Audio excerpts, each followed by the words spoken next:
సృష్టికి మూలమైన అమ్మను, తన అమ్మతనాన్ని చాలామంది వెక్కిరిస్తున్నారు. అది ఇక వాళ్ళ పాపానికి వాళ్ళనే వదిలేస్తున్నారు. బ్యాడ్గా ఎంత అనుకుంటారో అనండి, మీ పాపం మీరే చూసుకుంటారు. అంటే మీ పాపం మీకే కనిపిస్తుంది. తను ఎంత బాధపడుతుందో ఆ బాధకు ఉసురు అయితే ఖచ్చితంగా తగులుతుంది, 100% అయితే తగులుతుంది. తాను బాధపడుతుంటే మేము ఎంత బాధపడుతున్నామో ఇదైతే ఖచ్చితంగా తగులుతుందండి. ఎందుకంటే ఎదుట వ్యక్తి ఉసురు ఎవరైనా కానీ, ఆడవాళ్ళదైనా మగవాళ్ళకైనా కానీ, అన్యాయంగా మాటలని అన్యాయంగా తీడితే, అన్యాయంగా నిందిస్తే మాత్రం ఖచ్చితంగా ఉసురు తగులుతుంది. అది ఏదో ఒక విధంగా తగులుతుంది అనమాట, అది మాత్రం ఖచ్చితము. హాయ్ ఫ్రెండ్స్, అందరూ ఎలా ఉన్నారు? ఇప్పుడు మేమైతే బాగున్నాం, మీరు అందరూ బాగుంటారని మనస్ఫూర్తిగా కోరుకుంటున్నాం. కాకపోతే ప్రెగ్నెన్సీ టైంలో అయితే చాలా ప్రాబ్లమ్స్ అయితే వస్తూనే ఉంటాయి. కాళ్ళు వాయడము, ఒంటి నొప్పులు, బ్యాక్ పెయిన్, ఇట్లా చాలా పెయిన్స్ అయితే వస్తూనే ఉంటాయి. దానివల్ల ఇప్పుడే హాస్పిటల్కి అయితే వెళ్ళేసి వచ్చినాం అనమాట. బ్యాక్ పెయిన్ బాగా వస్తుంది అంటే క్రీమ్ ఇచ్చినారు. వీళ్ళు రాగానే ఈ క్రీమ్ అయితే పీకినారనమాట. ఇది చూడండి, హెలను యథాంశ అయితే మొత్తం చించేసినారు. ఇంతకుముందు ఒక క్రీమ్ అయితే ఇచ్చినారు, పట్టుకోబ్బా అయితే చించేసినారు. ఇప్పుడైతే ఇది ఇంకా మేము వాడగానే వాడలేదు, దీన్ని ఎట్లా నలిపి చేసినారు చూడండి. పాతదైతే అక్కడ ఉంది, పట్టుకోబ్బా పాత క్రీమ్ కూడా తీసుకొని వస్తా. బ్యాక్ సైడు వెన్నుపూసకి బాగా పెయిన్ వస్తుంది అంటే ఇచ్చినారనమాట. అది ఫస్ట్ ప్రెగ్నెన్సీది ఇది ఇచ్చినారు, సేమ్ అదే కదా బా, అది ఇది ఇచ్చినారు. మళ్ళీ అప్పుడు ఇది ఇచ్చినారు మేడం, ఇప్పుడు ఎక్కువ బ్యాక్ పెయిన్ వస్తుందట అని పోతే ఆ క్రీమ్ అయితే ఇచ్చినారనమాట. అట్ట తింటాను మమ్మీ అట్ట ఇటీ మమ్మీ. ఎందుకంటే బాడీలో పార్ట్స్ అన్నీ, అంటే వాళ్ళు చెప్పింది నేను చెప్తున్నా, కొద్దిగా జరుపుకుంటూ బేబీస్ అనేది గ్రోత్ అవుతారంట. కాబట్టి వాళ్ళకి కావాల్సినంత స్పేస్ తీసుకుంటారంట. కాబట్టి ఆ స్పేస్ అంతా ఇట్లా జరపడం వల్ల, అంటే మనకు అర్థమయ్యేటట్టుగా డాక్టర్ చెప్తారు, ఎముకల్ని పక్కకు కొంచెం జరుపుకుంటూ బేబీ గ్రోత్ అవుతూ ఉంటుందంట. డాక్టర్ మనకు అర్థమయ్యే పద్ధతిలో చెప్తారు కాబట్టి నేను అదే విధంగా చెప్తున్నాను అనమాట. అసలు అది ఎట్లుంటుందో కూడా మనకు తెలియదు, వాళ్ళు చెప్పింది నేను చెప్తున్నాను అనమాట. అప్పుడు బ్యాక్ పెయిన్ ఎక్కువ వస్తూ ఉంటుంది, బేబీ గ్రోత్ పెరుగుతున్న కొద్దీ, నెలలు నిండుతున్న కొద్దీ ఈ ప్రాబ్లం అందరికి వస్తూనే ఉంటుంది. కాకపోతే పాతకాలంలో ఇంట్లో పెద్దవాళ్ళు ఉంటారు కాబట్టి అదో ఇదో చేస్తూనే ఉంటారు. ఇప్పుడు మీకు ఎవరు లేరు కాబట్టి మనం ఎవరు చేయడానికి ఏం లేదు. మీరైతే ఆయింట్మెంట్ వాడండి అన్నారు, ఇది పాతది. కొత్తదేమో హెలెన్ అమ్మ తీసుకుందనమాట. అది బ్యాక్ పెయిన్ అయితే ఎక్కువ వస్తుందంట. కొంచెం ఏం చెప్పినారంటే అదెందుకు కలబంద కూడా కొబ్బరి నూనెలో బాగా మరిగించి కలబంద గుజ్జును వెన్నుపూసకు అట్లా లైట్గా అట్లా మర్దనా చేసినట్టుగా అనమాట. ఇది కూడా నువ్వుల నూనెలో కదబ్బా, లైట్గా నువ్వుల నూనెలో మిక్స్, అది కూడా ఎక్కువ క్వాంటిటీలో కాదంట, కొంచెం అంత తీసుకొని నువ్వుల నూనెలో వేసి మిక్స్ చేసి కొంచెం అట్లా అప్లై చేయాలి, బాగా మర్దన కూడా చేయొద్దని చెప్పినారు. అది ఇంకా ప్రెగ్నెన్సీ టైంలో చాలా ప్రాబ్లమ్స్ వస్తూనే ఉంటాయి. అవి అసలు ఫస్ట్ సారి ఇంత ఫేస్ చేయలేదు మేము, ఇన్ని ప్రాబ్లమ్స్ రాలేదు, ఇంత ఫేస్ చేయలేదు. ఇప్పుడు ఎందుకంటే పిల్లలను చూసుకోవాలి, చాలా మెంటల్ టెన్షన్ అయితే ఎక్కువ ఉందన్నమాట. దానికి తోడు బ్యాడ్గా అనేవాళ్ళు చాలామంది అంటానే ఉన్నారు. మా టెన్షన్లలో మేము ఉంటే ఎంత ఇబ్బంది పడుతున్నా అట్లనే ఉంటున్నాం, కానీ మా ఇబ్బంది మాదైతే పెట్టేటోళ్ళు ఇంకా ఇబ్బంది పెడుతున్నారు. అది అంటే ఎదుట వ్యక్తిని ఇంకా ఇబ్బంది పెడితే ఇంకా ఏమైపోతారో అన్న ఒక దయ కూడా లేదు, నిజంగా చెప్తున్నా. ఎంత ఇబ్బంది పెట్టినా కూడా ఇంకా ఇబ్బంది పెడదాం అన్నట్టుగానే ఉన్నారు, మాటలతోటైనా దేనితోటైనా కూడా. అయినా ప్రెగ్నెన్సీ టైంలో ఎంత ఇబ్బంది అవుతుందో వాళ్ళకి తెలుసు. అది ఆ కామెంట్ పెట్టేటోళ్ళు మీరు ప్రెగ్నెన్సీ అయితే మీకు అర్థమవుతుందని నేను అనుకుంటున్నాను. ఒకరెవరో కామెంట్ పెట్టినారు, టకటక మాట్లాడుతున్నావు, ప్రెగ్నెన్సీలో గస్ వస్తుంది, ఆయాసం వస్తుంది అంటున్నారు. అంటే అది ఎప్పుడైతే ఫస్ట్ కూడా కాలేదు, ఇప్పుడు కూడా కాలేదు. ఎక్కువ నడిచినప్పుడు ఒకటి నాకు ఆయాసం లాగా అనిపిస్తుంది. బయట వాకింగ్ అట్లా చేయించినప్పుడు మాత్రమే ఆయాసం వస్తుంది తనకి.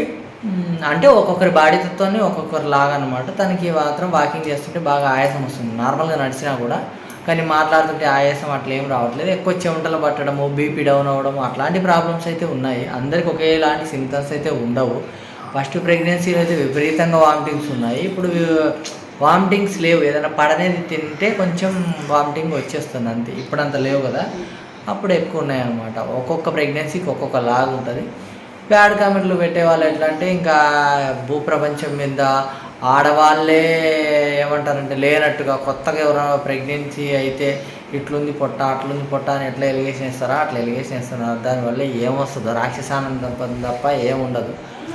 ఒక ప్రెగ్నెంట్ లేడీని ప్రతిరోజు టెన్షన్ పెట్టడం ఎందుకు? కామెంట్స్ ఆఫ్ చేస్తున్నాం, షార్ట్ వీడియోస్కి ఎట్లా ఆఫ్ చేస్తాము? అది ఎవరి దగ్గర నుంచి అయినా మనకు ఏమంటారంటే మంచి మంచి సజెషన్స్ కోసమైనా అని మేము షార్ట్ వీడియోస్కి అయితే ఆఫ్ చేయలేదన్నమాట. పెద్ద వీడియోస్కి ఆల్రెడీ ఆఫ్ చేసినాము, ఎప్పుడో ఆఫ్ చేసినాము. ఫస్ట్ ప్రెగ్నెన్సీ అప్పుడు కూడా ఆఫ్ చేసినాం, డెలివరీ టయానికి ఆన్ చేసినాం, అప్పుడు కూడా మెంటల్ టెన్షన్ అనమాట. ఎందుకనో టార్గెట్ చేసినట్టుగా మాటలు అంటున్నారని తను బాధపడుతుందని అప్పుడు ఆఫ్ చేసినాం. డెలివరీ వీడియోతోటే కదా చిన్న కరెక్ట్ డెలివరీ వీడియోతోటే కామెంట్స్ అయితే ఆన్ చేసినాను అనమాట. అందులో కూడా డెలివరీ వీడియోలో కూడా అందరూ పెడతారు కంగ్రాచులేషన్ అని. కాకపోతే కొందరు ఉంటారు కదా మామూలుగా రావడానికే రాలేయడానికి ఉంటారు కాబట్టి ఒక 10-15 మంది అయితే బ్యాడ్ కామెంట్లు పెట్టినారు. దాని తర్వాత అట్లనే కంటిన్యూ చేస్తూనే ఉన్నారు. మధ్యలో నేను మళ్ళీ కామెంట్స్ బ్యాడ్గా పెడుతున్నారని మళ్ళీ ఆఫ్ చేసిన, మళ్ళీ ఆన్ చేసిన. కొన్ని ఏమనుకుంటామంటే మేము మంచి మంచి సజెషన్స్ కానీ మనకి ఇంట్లో వాళ్ళు ఏం చెప్పేవాళ్ళు కానీ ఏదన్నా మనం ఏదైనా పాటియాలన్నా పథ్యమైనా కూడా మనకు తెలియదు, సరిగ్గా తెలియదు. కాబట్టి బాలింతగా ఉన్నప్పుడు డెలివరీ అయిన తర్వాత బేబీస్ తోటి కొంచెం ప్రాబ్లం ఉంటుంది కాబట్టి మేము కామెంట్స్ అయితే ఆన్ చేసినాం అనమాట. అది ఇక నేనైతే ఏం బ్యాడ్గా ఏం అనుకోలేదు, గుడ్గానే వస్తాయని అనుకున్నా. వెర్రీ గుడ్డులాగా వచ్చాయి అనమాట కామెంట్లు అయితే. కామెంట్లు ఆఫ్ చేస్తే మీరు ఫేకు గీకు అంటారు, కామెంట్లు ఆన్ చేస్తేనేమో బూతులు తిడతారు. ఇక మనం ఏం చేస్తాం అంటే మీ బూతులు తిట్టుకుంటే కూడా మేము కామెంట్స్ ఆన్ చేస్తే కరెక్టా? అంటే బూతులు కామెంట్లు పెట్టినా కూడా కామెంట్స్ ఆన్ చేయని వాళ్ళందరూ ఏమంటారు పర్ఫెక్ట్ అన్నట్టు, అంతే కదా. వాళ్ళు పట్టించుకోరు, మేము మనసుకు తీసుకుంటాం కాబట్టి మేము ఆఫ్ చేస్తున్నాం అనమాట, అంతే. కాకపోతే ఎవరి పాపం వాళ్ళకే. తనని అన్న వాళ్ళకైతే నిజంగా పాపం తగులుతుంది, ఎందుకంటే తను చాలా బాధపడుతుంది, చాలా ఫీల్ అవుతుంది. కాబట్టి నేను ఈ వీడియో ద్వారా ఒకటే చెప్పేది, ప్రెగ్నెంట్ ఉన్న లేడీకి చాలా ప్రాబ్లమ్స్ ఉంటాయి, చాలా ఉంటాయి. డైజెషన్ దగ్గర నుంచి బేబీ గ్రోత్ అవుతుంటే లోపట ఇబ్బంది, తినేది కానీ వాకింగ్ చేసేది కానీ తన పనులు తను చేసుకోకపోవడం కానీ చాలా సవాలక్ష ప్రాబ్లమ్స్ ఉంటాయి అన్నమాట. ఈ డెలివరీ అయ్యే వరకు వాళ్ళు ఎంత ఇబ్బంది పడాలో అంత ఇబ్బంది పడతానే ఉంటారు. దానికి తోడుగా ఈ కామెంట్లు కూడా ఇంకా చాలా పెద్ద ఇబ్బంది అనమాట. ఇక ఏం చేస్తాను చెప్పండి, అంటే మీరు ఎట్లాగో బాధపడుతున్నారు కాబట్టి ఈ మా బాధను కూడా భరించండి అన్నట్టుగా. కొందరు అంటున్నారు సోషల్ మీడియాలోకి వచ్చిన తర్వాత ఖచ్చితంగా బ్యాడ్ గుడ్ తీసుకోవాలని అంటే గుడ్ వస్తలేదు, ఓన్లీ బ్యాడే వస్తుంది అనమాట. మళ్ళీ ఏమనంటే మీరు చేసిన వీడియోలను బట్టి అని అంటుంది. ఏముంది వీడియోలలో ఏముంది? ఎవరన్నా మోసం చేసి లక్షలు ఏమన్నా లాక్కున్నామా? ఎవరినన్నా జేబులోంచి ఏమైనా డబ్బులు కొట్టేసినామా?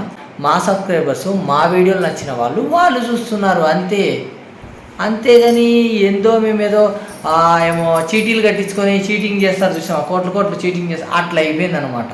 వాళ్ళు అన్ని డబ్బులన్నీ కూడబెట్టుకొని అన్నీ ఎత్తుకొని వెళ్ళిపోతారు కదా, వాళ్ళు బెస్ట్, వాళ్ళు పర్ఫెక్ట్ అనమాట. అంతేగాని మా ఇంట్లో జరిగినట్టుగా వీడియో పెడితే మాత్రము అది బ్యాడ్గా పోర్ట్రే చేస్తున్నారు, అంతే. మెయిన్గా పోర్ట్రే చేస్తున్నారు. అది బ్యాడ్గా చేస్తే ఏమవుతుంది, మెయిన్గా అయితే తను ఎంత బాధపడుతుందో ఆ బాధకు ఉసురు అయితే ఖచ్చితంగా తగులుతుంది, 100% అయితే తగులుతుంది. తాను బాధపడుతుంటే మేమెంత బాధపడుతున్నామో ఇదైతే ఖచ్చితంగా తగులుతుందండి. ఎందుకంటే ఎదుట వ్యక్తి ఉసురు ఎవరైనా కానీ, ఆడవాళ్ళదైనా మగవాళ్ళకైనా కానీ అన్యాయంగా మాటలని అన్యాయంగా తిడితే అన్యాయంగా నిందిస్తే మాత్రం ఖచ్చితంగా ఉసురు తగులుతుంది. అది ఏదో ఒక విధంగా తగులుతుంది అనమాట, అది మాత్రం ఖచ్చితము. ఇక వాళ్ళ పాపానికి వాళ్ళనే వదిలేస్తున్నాము అంతే. మేము అంటే దేవుడు ఉన్నాడు పైన చూసుకోవడానికి, అయితే దేవుడు ఉన్నాడు అనమాట. అంటే మనకు ఒకసారి ఏదైనా ఇబ్బంది అయినా కూడా దేవుడే ఆదుకుంటాడు. ఏదైనాకైనా కూడా మనిషి రూపంలోనైనా ఏదో ఒక రూపంలో వచ్చి దేవుడు ఖచ్చితంగా ఆదుకుంటాడు. మేమేమనుకుంటామంటే పోనీలే ఇంకా వెయిట్ చేద్దాం అంటే రోజుకి ఎక్కువ అయిపోతూనే ఉందన్నమాట. అది అట్లా ఒక ఎదుట వ్యక్తిని హింసించకూడదు, లేడీస్ని అనకూడదు. అంటే లేడీస్ని బ్యాడ్గా అంటానే ఉంటారు, ప్రెగ్నెంట్ లేడీస్ అనకూడదు. ఏమంటారంటే సృష్టికి మూలమైన అమ్మను, తన అమ్మతనాన్ని చాలామంది వెక్కిరిస్తున్నారు. అది ఇక వాళ్ళ పాపానికి వాళ్ళనే వదిలేస్తున్నారు. బ్యాడ్గా ఎంత అనుకుంటారో అనండి, మీ పాపం మీరే చూసుకుంటారు, అంటే మీ పాపం మీకే కనిపిస్తుంది. ఎదుట వ్యక్తి మీద రాయి వేస్తున్నామంటే అబ్బా వాళ్ళకి దెబ్బ తగులుతుంది అంటే అబ్బా మనం ఏదో గ్రేట్ అని ఫీల్ అవ్వద్దు. రాయి వేసేవాళ్ళు, ఆ రాయి ఎప్పుడైనా పైనుంచి దేవుడు మన నెత్తి మీద ఖచ్చితంగా వేస్తాడు. మన ఫ్యామిలీకి కూడా ఇబ్బంది జరుగుతుంది. అట్లా ఒకరిని అన్యాయంగా నిందించొద్దు, అన్యాయంగా అనకూడదని మనసులో అనుకుంటే మాత్రం ఎలాంటి ప్రాబ్లం మాత్రం ఉండదు. అయినా ఎదుట వ్యక్తిని అనాల్సినంత రైట్ మనకి ఏముంది చెప్పండి? ఏముంది? సోషల్ మీడియాలో ఉంటే అంటే ఎన్ని బూతులన్నా తీసేసుకుంటారా? అట్లా తీసేసుకుంటారు. ఎట్లా తీసేసుకుంటారు? ఇప్పుడు మీరు సోషల్ మీడియాలో ఉండి మాకు బ్యాడ్ కామెంట్లు పెడుతున్నారు, మేము తీసేసుకుంటాం. అదే బ్యాడ్గా మిమ్మల్ని ప్రతి ఒక్కరూ మేము బ్యాడ్గా పెట్టిన వాళ్ళందరినీ నేను తిడితే మీరు తీసుకోరు.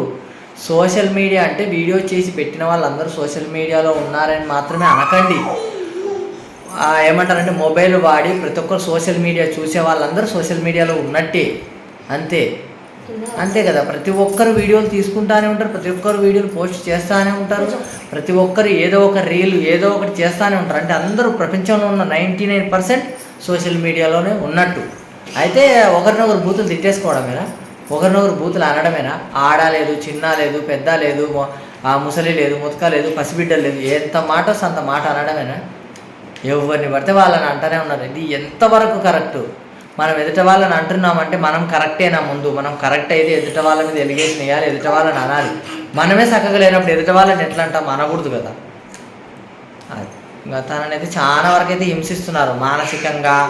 ఏమంటారంటే ప్రత్యక్షంగా కాకుండా పరోక్షంగా అయితే చాలా బాధపడుతుంది. ఎందుకంటే ఇక తన ప్రాబ్లమ్స్ తనకు ఉన్నాయి. అవన్నీ లేడీస్ ప్రాబ్లమ్స్, ప్రెగ్నెన్సీ టైంలో చాలా ప్రాబ్లమ్స్ వాళ్ళు ఫేస్ చేస్తూ ఉంటారు. కాబట్టి దయచేసి డెలివరీ అయ్యే వరకు మాత్రం కొద్దిగా దయదలచండి అని నేను రిక్వెస్ట్ లాగానే కామెంట్లు పెట్టకపోయినా పర్వాలేదు, కానీ అలాంటి కామెంట్లు పెట్టి ఘోరమైన కామెంట్లు మాత్రం పెట్టకండి. ఎందుకు పెడతారు? ఒక ఎదుట వ్యక్తిని బాధ పెడితే ఎందుకు పెడతారు?